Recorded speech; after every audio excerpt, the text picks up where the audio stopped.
Hello and welcome to another episode of the Agency Leadership Podcast. I'm Chip Griffin. And I'm Gini Dietrich. And we're not going to mess around today, so we're getting straight into the show. Well, right after this.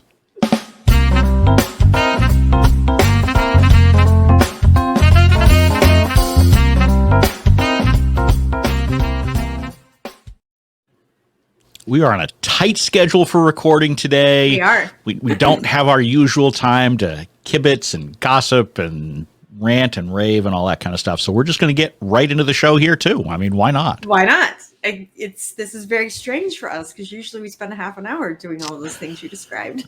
Yes. And usually we sit there and look at the clock and we're like, oh crap. Actually record something. Yes. Yeah. While we've had a great conversation, it really doesn't do much to advance the podcast if nobody ever gets to hear it. Right. Although we should record some of that sometime because it's some of it, but probably not all of it. definitely not all of it. All right. So anyway, since we've demonstrated that we, even when we're on a tight schedule, we can still have some fun on the show. What are we talking about today, Ginny? You know, I saw on Facebook a woman posted a picture of a water bottle, and she said a bottle of water costs 50 cents to make. In the grocery store, you're going to probably pay a buck for it. In a restaurant, you might pay $1.50. In a really high-end restaurant, you might pay $3 or $5. And in a high-end hotel like a Four Seasons, you might pay even more than that.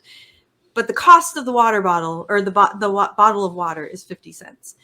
And after I read that, I thought, you know, that's interesting because you can have, and I talk to clients about this all the time, you can have clients who spend $1,500 a month and they will bitch and moan and complain and run you ragged and make you do like $10,000 a month worth of services because they're never happy. Or you can have a client who pays you $30,000 a month, has invested enough money that they know they've hired an expert or a team of experts and that they know how to do their job and they trust you to do their job, your job. They're not a squeaky wheel. You come to meetings prepared, you showcase results, and they're happy. And I think about it from that perspective and I think, would you rather have the clients that are paying you pennies and complain all the time? Or would you rather have the clients who pay you what you're worth, trust that you're going to do a good job, and get out of your way?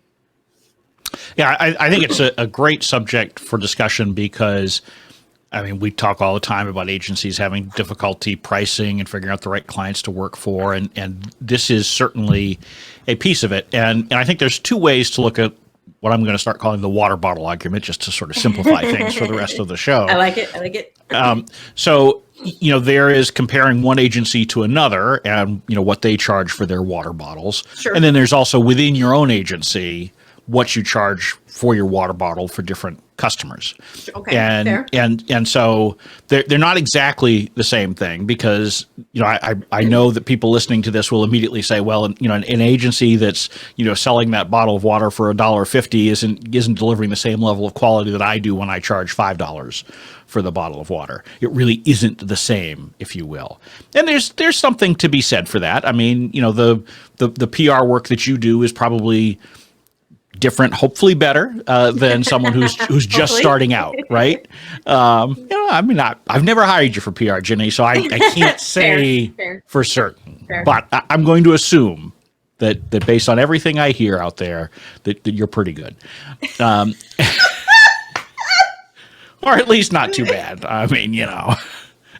Anyway, so there is that way to compare from one agency to the next, but I think it's most important when you're looking within your own agency because there, your bottle of water really does cost the same, right? If I've got a client that's paying me $1,500 a month for PR or social media or those kinds of things, I mean, it may take more time, but basically the quality of the water is the same, sure. right? Because I got the same people working on it. It's not like I have, you know, Four Seasons employees and convenience store employees, and I just throw them all out there and say, let's have some fun. Presumably, you've got some consistency of quality. And so that's where this argument really, I think, plays strongly. Yeah, that's a really good point. And I would also argue that, and we've had this conversation before too, that I'm trying to decide. Okay, let me preface this by saying I have not felt good all week, and I keep sticking my foot in my mouth, so I'm going to slow down here for a second. We're in trouble here, folks. This may be the episode that never airs. I got so mad at a client yesterday, and he just put his head down and he goes, "You're mean when you don't feel good." And I was like, "Well, that's what you get for making me get on Zoom." And he was like, "Yes, ma'am." Anyway. I mean, in fairness, you can be mean even when you're not sick. But I'm extra mean when I don't feel good. Okay. Extra mean because I don't feel good. So Yeah. anyway, when you look at your agency, and I think you're right, like, you don't have convenience store employees and four season employees, but you do have a level of different levels of expertise. And Sure. so and I talk about this all the time, like, we charge a certain number for our 2-day strategy session. It's the same amount no matter what, unless you want me in the room. And if you want me in the room, it's $10,000 more. Some clients are like, yeah, we're willing to pay that and we want you in the room. And some clients are like, no, we're good. So you have to think about it from an internal perspective as well, that my bottle of water, it costs more than my young professionals team members' bottle of water.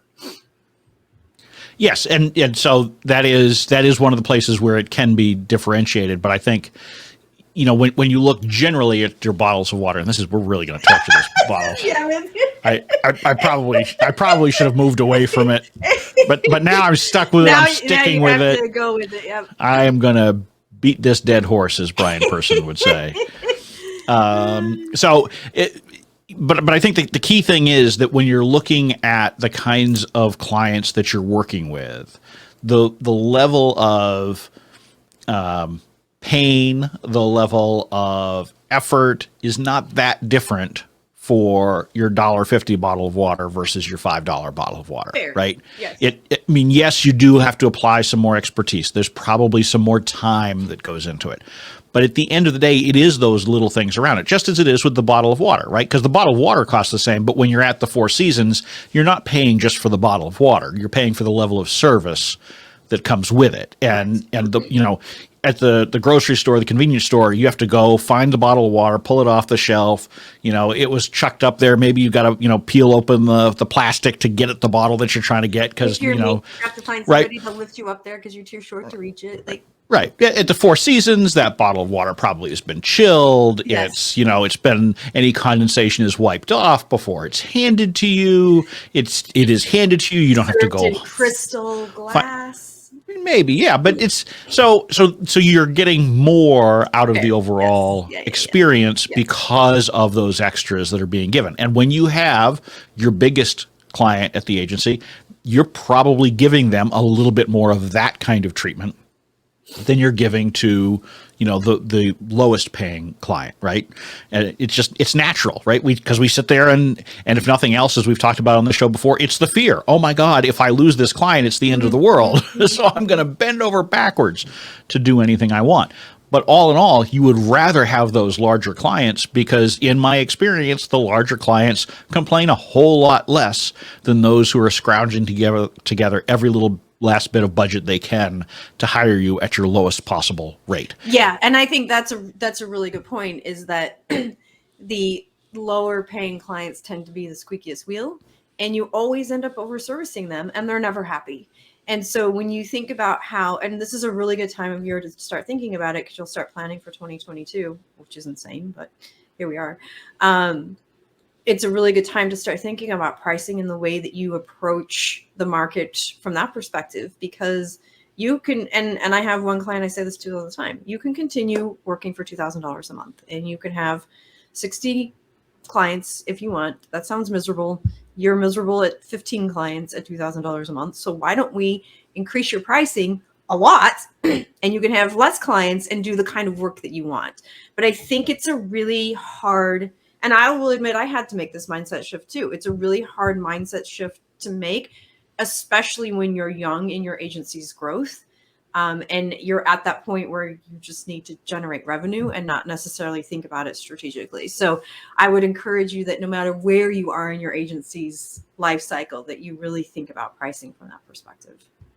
And you also need to be looking for the signs during the prospecting stage, right?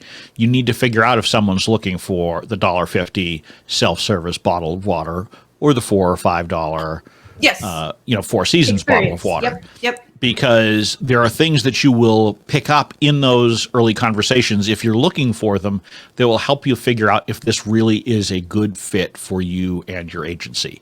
If in that prospecting discussion, they're already starting to talk about, nickel and diming on budget and can we get this for less? And, and I'm not talking sort of the casual that a lot of people like to do. Well, any chance we could do it for less? Kind of just the casual throw it out there. I'm talking about the people who are like, I really think we ought to be able to do that for half the price, right?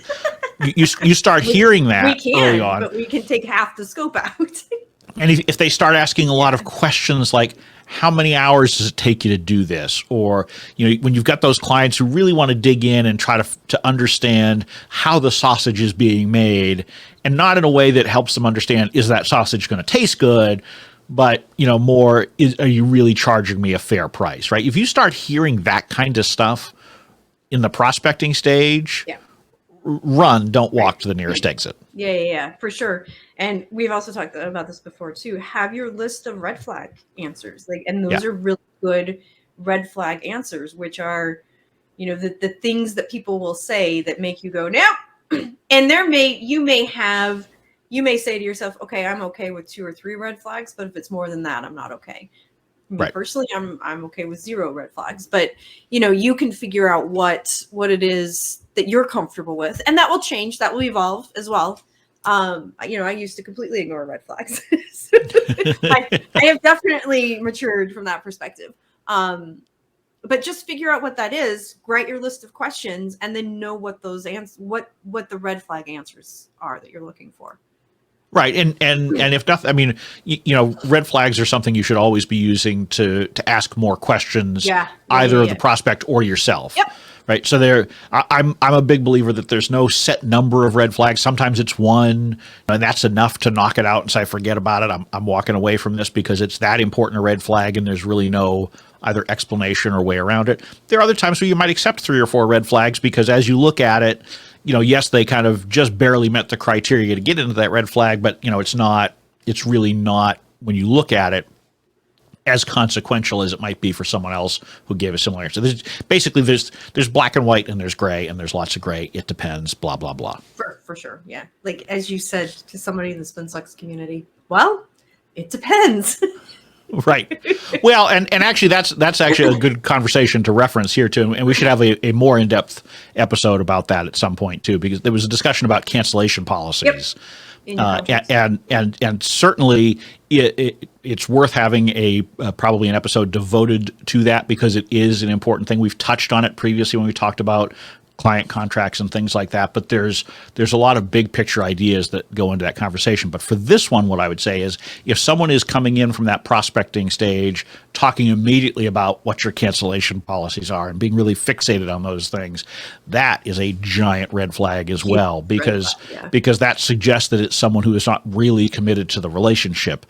And you have to be careful, because there are people, particularly if they've never worked with an agency before, if they've just gotten burned by an agency, they may ask more questions about that. So that would be one of those red flags where if it comes out of the blue, okay, that's something I'm worried about. If they say, hey, look, we just had this experience with this, agency or vendor, and they raked us over the coals with their contract terms, and there's one particular company that I have in mind as I'm saying this, that I know just does this to a lot of agencies.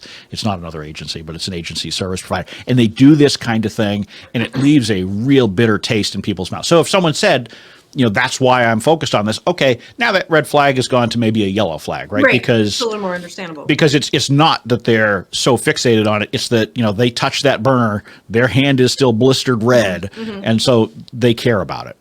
Yeah, and I mean, yes, there are lots of what I would say would come up as red flags, and you make a really great point about using that to continue the conversation or ask deeper questions that you discover is because of that. They just got burned by another agency, or, I mean, from a PR perspective, I hear this constantly. We paid our agency $10,000 a month and they didn't do anything.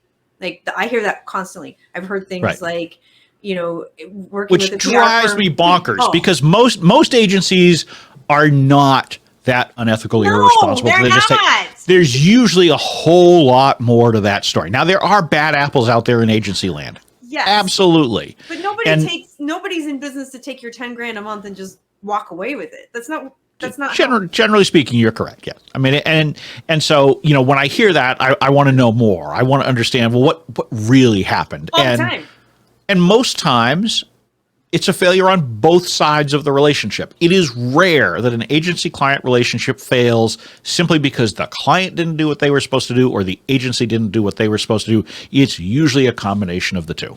For sure. And it's things like, well, I would say the biggest thing is that the client has unrealistic expectations of what PR can do. But there's also things except that's something you need to clear up in the prospecting stage, right? I mean, this is where, to get back to the bottle of water, you don't convince someone that they're getting the Four Seasons experience in your convenience store because they're going to be disappointed, right? If they think that they're coming into your convenience store and they're going to get a chilled bottle with the condensation wiped off and handed to you personally, here you go, Ms. Dietrich. I mean, that's just not going to happen.